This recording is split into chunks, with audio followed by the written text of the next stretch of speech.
पवन अपने पिता धर्मवीर और माँ सरस्वती के साथ रहता था। धर्मवीर शहर में नौकरी करते थे, जिसके चलते वो लोग अच्छा जीवन जी रहे थे। पवन बड़ा हो गया था, पर इकलौता होने की वजह से उसको इतना लाड़ प्यार किया जाता था कि उसके माँ बाप ने पवन से कभी एक भी दिन काम करवाने की कोशिश नहीं की। क्या खाएगा मेरा राजा बेटा? आज मैं पोहा खाऊंगा। हाँ। अभी बनाती हूँ। और आप क्या खाओगे जी? अरे जो मेरा लाल खाएगा मैं भी वही खा लूंगा। मतलब कि पोहा।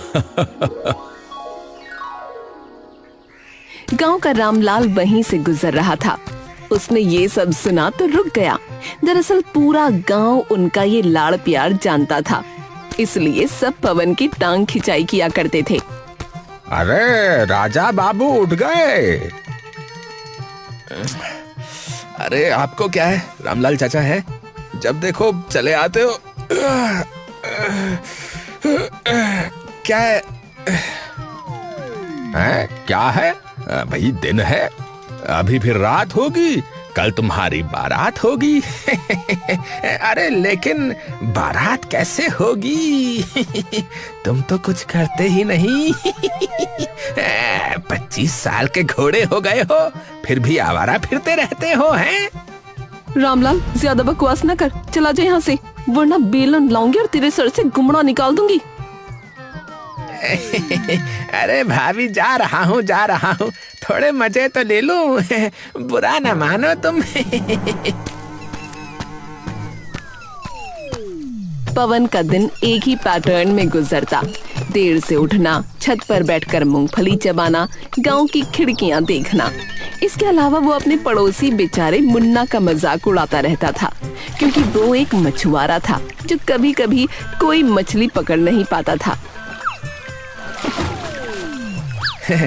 क्या हुआ मुन्ना भैया, फिर कोई मछली हाथ नहीं आई क्या? अब वो कहावत तो सुनी होगी कि नंगा नहाएगा क्या और निचोड़ेगा क्या। मुझे देखो, मुझे ऐश करता हूँ घर पे, ऐश। खाओ पियो और मौज करो, मौज, यही तो है जिंदगी। आज ज्यादा मजाक न बनाओ पवन। हाँ, कहीं एक दिन तुम भी मजाक बनकर ना रह जाओ, बता रहा हूँ। खुद तो कुछ करते नहीं हो और बस सलाह देने चले आते हो यहाँ पे, हैं? अरे कर लो जितने दिन करनी है ये आवारागर्दी। बाप के सिर पर बैठ के ऐश कर रहे हो, हैं? अरे जाओ जाओ, ज्ञान न दो, जाओ जाओ। कुछ समय ऐसे ही निकल गया। पवन की वही जिंदगी चलती रही। फिर एक दिन उसके लिए रिश्ता आया, कुंडली मिली, बात जमी और पवन की शादी गौरी नाम की लड़की से हो गई। मेरे प्यारे बेटे की प्यारी बहू, आजा, स्वागत है तेरा। अरे अरे, मुझे तो यकीन नहीं हो रहा कि मैं ससुर बन गया भाई। और मैं पति। शुरू के कुछ दिन तो सब फिल्मी प्रेम जैसा रहा। पवन मुस्कुराकर बातें करता, गौरी शर्माकर जवाब देती। लेकिन फिर गौरी को हैरानी होती कि पवन सुबह 10 बजे तक उठता ही नहीं। उठता तो सीधा छत पर जा बैठता। न काम, न धंधा, न कोई जिम्मेदारी, बस हर वक्त हवा और हरियाली देखना, जैसे कि दुनिया का राजा वही हो। एक शाम गौरी ने पहली बार अपने मन की बात कहने की हिम्मत जुटाई। पवन, मुझे कुछ कहना है। हाँ बोलो, क्या हुआ? कुछ कहना चाहती हो क्या? आप पूरा दिन कुछ नहीं करते, कोई काम शुरू करो ना, घर की जिम्मेदारी समझो। अरे क्यों, मेरा काम क्यों? पिताजी सब संभाल तो लेते हैं। तुम भी बस आराम करो यार, ज्यादा टेंशन मत लो। शादी सिर्फ आराम का नाम नहीं होती पवन, जिंदगी चलानी पड़ती है। कल को हमारा परिवार होगा, सब तुम्हें ही तो देखना होगा। पवन को ये बात किसी भारी बोरी की तरह लगी। उसे आदत ही नहीं थी कि कोई उससे उम्मीद रखे। गौरी के मन में चुभन हुई। उसने समझ लिया कि ये आदमी सालों से जिस सहारे पर बैठा है वो अब बदलने का नाम नहीं लेगा। हे भगवान, मेरे पति को सद्बुद्धि दे, कहीं ऐसा ना हो कि इनका किया हम सबको भुगतना पड़े। गौरी के मन में कहीं ना कहीं एक डर पलने लगा था। क्या यह आदमी जिंदगी भर ऐसे ही रहेगा? उधर बेफिक्र पवन बेचारे मुन्ना का मजाक उड़ाने के मौके ढूंढता रहता था। अरे मुन्ना भैया, आज भी खाली हाथ आ गए हैं? अरे तुमसे डरकर मछली नदी के पार चली जाती होगी, है ना? ऐसा ही होता है ना? बोलो बोलो।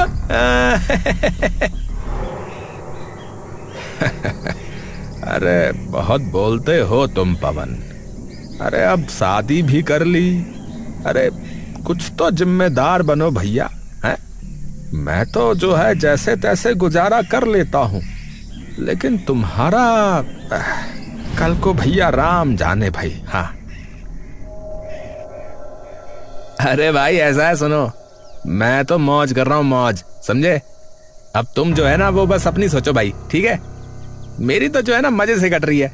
वो रामलाल क्या कहता था कि शादी नहीं होगी, अब देखो हो गई शादी। हाँ शादी हो गई, बहुत अच्छी बात है, सब सही चल रहा है, मौज में हो। लेकिन वक्त आने दो भैया, एक एक बात का बदला लूंगा तुमसे। हाँ इसी बीच एक दिन सुबह सुबह धर्मवीर को तेज सीने में दर्द उठा। घर में अफरा तफरी मच गई। गौरी पानी लाई, सरस्वती रोने लगी, पवन घबराकर चक्कर काटने लगा। दोपहर होते होते धर्मवीर ने आखिरी सांस ले ली। हे भगवान, तुम हमें छोड़कर क्यों चले गए? आए मैं तो मर जाऊंगी। हे भगवान, ये क्या हो गया? ससुर जी, ससुर जी। पिताजी, पिताजी, पिताजी, पिताजी उठिए ना पिताजी। माँ, पिताजी को उठाओ ना माँ। माँ ये क्या हो गया माँ? पूरा गांव उस दिन मातम मना रहा था, क्योंकि धर्मवीर वाकई एक अच्छा इंसान था। पर सबसे बड़ा झटका पवन को लगा, जिस इंसान ने उसकी हर कमी ढक रखी थी।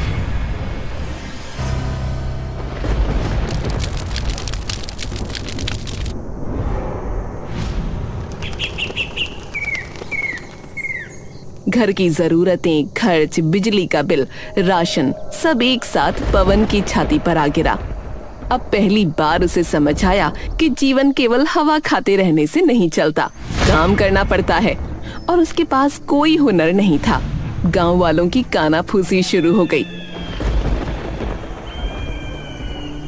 अरे धर्मवीर का बेटा भी अब देखेगा कि मेहनत क्या होती है भाई। हाँ भैया, सारा दिन बैठे रहने का यही नतीजा होता है। अब देखना कैसे पछताएगा। हाँ भैया, अब पछताए होत क्या जब चिड़िया चुग गई खेत। अब तो इसे काम पे जाना ही पड़ेगा, वरना सब भूखे मरेंगे इसके परिवार में। हाँ पवन टूट चुका था। कल तक लाड़ करने वाली माँ अब ताने दे रही थी। तूने तो कुछ सीखा नहीं, अब घर कैसे चलेगा? तुम कोशिश तो करो पवन, कुछ न कुछ होगा। मेरे बस का कुछ नहीं है गौरी, मेरे बस का कुछ नहीं है। मैं क्या करूं गौरी, क्या करूं? कुछ सीखा होता तो ये दिन न देखना पड़ता। इनका कमाया पैसा कब तक चलेगा? इसी बीच उसका पड़ोसी मुन्ना आ पहुंचा। पवन, तुम मेरे साथ चलो, मछली पकड़ना सीख लो भैया, मैं सब सिखा दूंगा। चलो चलो, मैं हूं ना, चलो। हाँ सच कह रहे हो भैया? हाँ हाँ, तुम अकेले कैसे संभालोगे? चलो तुम मेरे साथ चलो। पड़ोसी होने के नाते मैं तुम्हें दुख में नहीं देख सकता भाई। पवन डर और उम्मीद के बीच खड़ा था। आखिर उसने सोचा, चलो कोशिश करते हैं। देखो देखो, ऐसे जाल पकड़ते हैं, अच्छा, और फिर जो है ऐसे करके फेंकते हैं। ये देखो, ऐसे। अच्छा, चलो अब मैं करता हूँ भाई। अरे ये तो बड़ा भारी है भाई। हाँ हाँ, अरे कोशिश करो भाई, कोशिश करने से आदत हो जाएगी। शुरू में लगेगा भारी, पर बाद में सब आदत हो जाएगी। हर रोज पवन घंटों खड़ा रहता, जाल फेंकता, जाल खींचता, लेकिन जाल में आती सिर्फ हवा। कभी कभी एक आध टूटी चप्पल।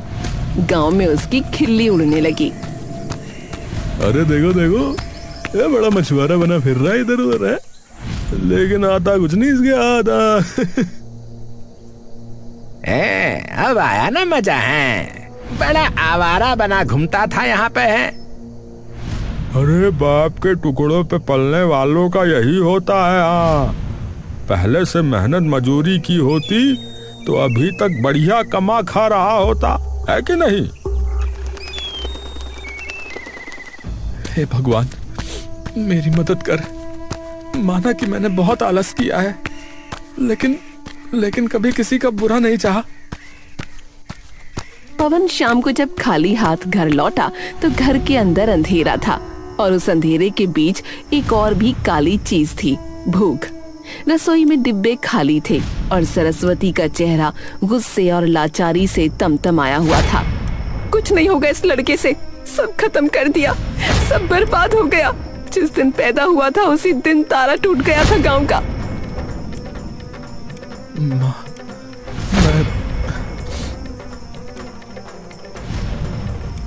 चुप, तुझसे एक रत्ती भर भी काम ना हुआ। तेरे बाप की चिता ठंडी नहीं हुई और तू घर की चिता जला रहा है। गौरी पास खड़ी ये सब सुन रही थी। उसका दिल सूखता जा रहा था, जैसे किसी ने उस पर कीलें ठोक दी हों। कुछ पल उसने खुद को रोकने की कोशिश की, पर आज उसके भीतर का डर, गुस्सा, मजबूरी सब एक साथ फट पड़ा। पवन, अगर अभी तुमने कुछ नहीं किया, अगर अभी तुम ऐसे ही रहे, तो मैं इस घर से चली जाऊंगी, सच में चली जाऊंगी। उसकी आवाज पत्थर की तरह गूंजी थी और यह आवाज सुनकर पवन की दुनिया हिल गई, जैसे कोई पहाड़ उसकी छाती पर गिर पड़ा हो। उसने पहली बार समझा कि जिंदगी से सब कुछ छिन सकता है, माँ, पत्नी, घर, इज्जत और वो खुद। अरे ऐसा मत कहो गौरी, ऐसा मत कहो। मैं देखो ना, मैं कोशिश कर तो रहा हूँ। मैं क्या करूँ कि कोशिश तुम्हें बहुत पहले से करनी चाहिए थी, तब तो तुम आवारा गर्दी में लगे रहे। अब कोशिश नहीं, फल लाओ। गौरी की बात ने उसकी जबान पर ताला लगा दिया। वो देर रात छत पर बैठा रहा, चांद की रोशनी में सोचता रहा। उसको अपने ही हाथों से शर्म आने लगी। उस रात पवन ने पहली बार अपने अंदर झांका और जो दिखा वो गंदगी, कमजोरी और बेवकूफी का ढेर था। सब सच कहते थे, लेकिन मुझे लगा कि ये लोग बकवास करते रहते हैं। लेकिन इसमें गलती अकेले मेरे की तो नहीं थी। मेरे माँ बाप ने कभी मुझे सच्चाई से रूबरू ही नहीं करवाया। खैर, गलती किसी की भी हो, लेकिन पश्चाताप तो मुझे ही करना है। मैंने मुन्ना भैया का भी बहुत मजाक बनाया है। सबसे पहले तो मुझे उनसे माफी मांगनी चाहिए। अगली सुबह वो सीधा मुन्ना के घर पहुंचा। दरवाजा खटखटाया। मुन्ना अभी अभी नींद से उठा था। मुन्ना भैया, मैंने बहुत गलती की। मैंने आपको छेड़ा, आपका मजाक उड़ाया। मैं बेवकूफ था। मेरे घर की हालत बहुत खराब है, मुझे माफ कर दो। ये शायद आपका मजाक उड़ाने का ही नतीजा है। अरे पवन, अरे ये क्या बोल रहा है तू? है अरे मैं तो कब का तुझे माफ कर चुका भाई। अरे तू भाई जैसा है मेरा। देख, सब ठीक हो जाएगा। अच्छा, आजा गले लग जा। अभी तो रुक जा बेटा, जिंदगी ने तो अभी बस रंग दिखाना शुरू ही किया है। बहुत बहुत धन्यवाद मुन्ना भैया। अच्छा, आज तुम जो है अकेले नदी पर चले जाना, ठीक है? मुझे जरा जो है कुछ काम है। ठीक है। पवन अकेला नदी पर पहुंचा। पूरा दिन यूं ही निकल गया। एक मछली जाल में न आई, सूरज ढलने लगा था। पानी लाल हो रहा था। हवा में एक अजीब सी ठंडक थी। पवन जैसे किसी बेहोशी में जाल फेंकता रहा। उसके कंधे टूट चुके थे और मन उससे भी ज्यादा। पर इस बार अचानक जाल भारी हो गया, इतना भारी कि पवन घबरा गया। अरे अरे ये क्या है? इतना वजन! हे भगवान, कुछ तो है इसमें। वो जाल खींचता है और फिर एक सोने जैसी चमक आई और दिखा कि जाल में एक सुनहरी मछली है। पवन पहली बार खुश हुआ, पर अचानक मछली बोल पड़ी। पवन, मैं कोई आम मछली नहीं, बल्कि मत्स्य राज हूं। मुझे छोड़ दो, मैं तुम्हारी किस्मत बदल दूंगा। हाँ, ये मछली बोल कैसे रही है?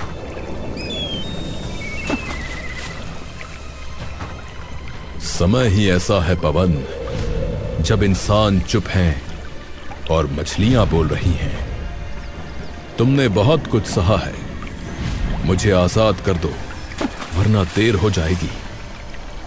पवन की आंखों से आंसू बह निकले। ये उसकी पहली मछली थी और वो भी बोलने वाली। घर की भूख उसकी गर्दन पकड़े थी, पर दिल ने कहा जाने दो और भगवान पर भरोसा रखो। पवन ने गहरी सांस ली और मछली को वापस पानी में छोड़ दिया। पानी एकदम से चांदी की तरह चमकने लगा और पानी से एक दिव्य पुरुष बाहर निकले, वही मत्स्य राज अपने असली रूप में।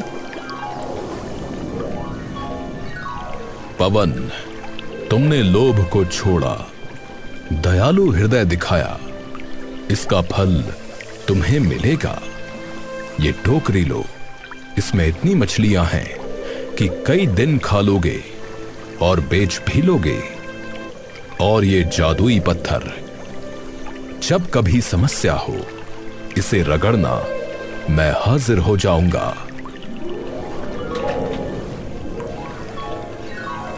धन्यवाद, आपका बहुत बहुत धन्यवाद। पवन के लिए ये दुनिया का सबसे बड़ा चमत्कार था। पहली बार उसे महसूस हुआ कि शायद ऊपर वाला भी कहीं है और उसे अब बदलाव लाना होगा। टोकरी खड़कती हुई मछलियों से भरी थी। पवन ने थोड़ी मछलियां बेची और बाकी लेकर घर पहुंचा। अरे पवन, इतनी सारी मछलियां कहाँ से आई? पवन, तुम्हें सच में मछली पकड़नी आ गई? हाँ, सीख गया हूँ थोड़ा बहुत। घर में खुशियां गूंज उठीं। सरस्वती कड़ाही चढ़ाने लगी। गौरी ने झट से चावल धो दिए, पर दूर खड़ा एक आदमी पवन को दूर से देख रहा था। मुन्ना। उसकी आंखें सिकुड़ गईं। मैंने तो इसे अपने साथ रखा है इसलिए था कि इसे तड़पता देखकर मजे ले सकूं, क्योंकि इसने भी मेरी मजबूरी के खूब मजे लिए हैं। पर ये तो इतनी मछलियां पकड़ लाया। मेरे फाड़े हुए जाल, मेरी गलत जगह है, मेरे गलत तरीके, फिर भी इतनी मछलियां। ये सब कैसे हो गया? उसका दिमाग तेजी से घूम रहा था। इसी वक्त आधी रात को वो चुपके से पवन के घर के पीछे पहुंचा। खिड़की से झांककर सुनने लगा। अंदर पवन अपनी माँ को सच बता रहा था। हाँ माँ, यही सच है, और मुझे एक जादुई पत्थर भी मिला है, मत्स्य राज ने दिया है। ये बात सुनते ही मुन्ना का खून गर्म हो गया। उसकी आंखें पागलपन से फैल गईं। यही है, यही वो चाबी है, असली दौलत। अब मुझे दया नहीं चाहिए, मुझे वो पत्थर चाहिए और पवन की बर्बादी। उस रात पहली बार मुन्ना ने पवन के घर में घुसने की हिम्मत की। मुन्ना सरकता हुआ खिड़की तक पहुंचा। उसकी आंखें सिर्फ एक चीज ढूंढ रही थीं, जादुई पत्थर। वो हाथ बढ़ाकर खिड़की का कुंडा उठाता है। अंदर कदम रखने ही वाला था कि कौन है वहाँ? हाँ? अरे हवा होगी। ये हवा की नहीं, इंसान के कदम है। कौन है? गौरी चूल्हे की बत्ती जलाती है और खिड़की की तरफ दौड़ती है। उसने मुन्ना को भागते देखा, लेकिन समझ नहीं पाई कि कौन था। कोई तो था, मैं कह रही थी ना कि कोई तो है। अरे अरे चोर होगा, मेरी दरोगा को देखकर भाग गया। अरे आओ सो जाओ। उधर मुन्ना समझ गया कि इस रास्ते से पत्थर चोरी करना आसान नहीं। उसने सोचा पहले भरोसा कमाओ फिर वार करो। और अगले ही दिन वो सुबह सुबह पवन के दरवाजे पर खड़ा था, हाथ में मिठाई का डब्बा लिए। भाभी, ये आपके लिए। कल रात सोचा कि आपके लिए गुजिया बनाऊं। अरे मुन्ना, तूने गुजिया बनाई? अरे आपने तो मुझे बेटे जैसा रखा हुआ है भाभी। अच्छा किया बेटा, अच्छा किया। दोपहर को वो गौरी की बाल्टी उठाकर पानी भर देता। शाम को पवन के कंधे पर हाथ रखकर बोझ साझा करने का नाटक करता। भाई, तो जैसा आदमी सब जगह हो, सच्चा आदमी। भाई, तुम सच में मेरी मदद कर रहे हो मुन्ना भाई, मैं बहुत शुक्रगुजार हूँ। पत्थर मेरा हो जाए एक बार, फिर शुक्रगुजार बनना। इतने समय में उसे पता चल गया कि पत्थर पवन के थैले में रहता है। एक दिन वो पवन को दूर के तालाब पर लेकर गया। पवन, यहाँ मछलियाँ जो हैं बेहिसाब मिलती हैं। बस आज मेरा कहा मानना, अच्छा? ठीक है भाई, ठीक है, आज यही प्रयास करते हैं। पवन जाल फेंकने में बिजी हो गया। उसने पवन का थैला खोला, जादुई पत्थर निकाला और चुपचाप जेब में डाल लिया। अब मैं सेठ नहीं, भगवान बनूंगा। दोनों मछलियां पकड़कर लौट आए और फिर उस रात मुन्ना अकेले नदी किनारे पहुंचा। आंधी चल रही थी, पानी गहरा हो चुका था, आसमान में बिजली कड़क रही थी। मुन्ना ने पत्थर निकाला और पूरी ताकत से उसे घिसने लगा। मछलियों के राजा, निकल आओ, मुझे धन दो, शक्ति दो, मैं इस गांव का राजा बनना चाहता हूँ। नदी उफान मार उठी और अचानक मत्स्यराज प्रकट हुए, पर इस बार उनका चेहरा कठोर था, गुस्से से भरा। मुन्ना, तुमने लालच में दूसरों का हक छीना है और ये पाप है। हैं? और पवन ने जो मेरा मजाक उड़ाया था उसका क्या है? अब मैं उसकी किस्मत और जिंदगी दोनों छीन लूंगा। हाँ, तुम मुझे नहीं रोक सकते। चलो अपना काम करो और मुझे धन दो। मत्स्यराज की आंखें बदल गईं, उनके आसपास की मछलियां तक रुक गईं और अगले ही पल सारी मछलियां मुन्ना पर टूट पड़ीं। वो चीखा, चिल्लाया, पर मछलियां उसे पानी में घसीट ले गईं। अरे अरे, छोड़ो मुझे, छोड़ो मुझे।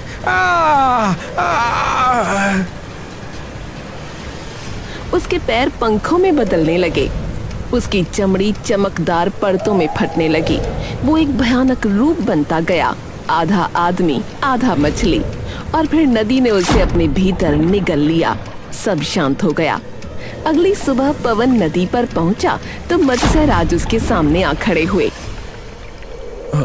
अच्छा हुआ आप यहाँ पर हैं, मुझसे वो पत्थर खो गया। मत्स्यराज ने उसे मुन्ना के बारे में पूरी बात बताई और कहा, पवन, तुमने दया दिखाई थी और दया का फल कभी व्यर्थ नहीं जाता। ये नया जाल लो, ये हमेशा तुम्हारी किस्मत चमकाएगा। आपका बहुत बहुत धन्यवाद। लेकिन मत्स्यराज, मुन्ना को एक बार माफी नहीं मिल सकती है क्या? उसका घमंड और लालच चरम पर था पवन, इसीलिए उसे उसका फल मिल गया। पवन ने जाल ले लिया। उस दिन से वो रोज नदी जाता। बेटा, तू सच में बड़ा हो गया है, मुझे तुम पर गर्व है पवन। गांव के लोग भी उसे इज्जत से बुलाने लगे। अरे पवन, अरे भाई, आज कितनी मछलियां मिली तुम्हें? हैं? अरे बहुत सारी चाचा। पवन भैया, हमें भी जाल चलाना सिखाओ। हाँ हाँ, क्यों नहीं क्यों नहीं। पर एक शाम बच्चे नदी किनारे खेल रहे थे। अचानक उन्होंने पानी में कुछ हरकत देखी। पानी फटकर अलग हुआ और उसमें से एक डरावना पर दर्द भरा चेहरा निकला। वो आधा मानव आधा मछली था। उसका चेहरा मुन्ना का, पर आंखें किसी खोए हुए जानवर जैसी थीं। उसने बच्चों को देखकर धीरे से कहा, लालच कभी न करना, क्योंकि लालच का जाल किसी को नहीं छोड़ता। बच्चे चीखते हुए भागे और उस दिन से उसे कई बार देखा गया। वो लालच करने के परिणाम की एक मिसाल बनकर रह गया। मुन्ना आधा मछली और आधा इंसान बनकर अब भी शायद अपनी मौत की भीख मांग रहा हो।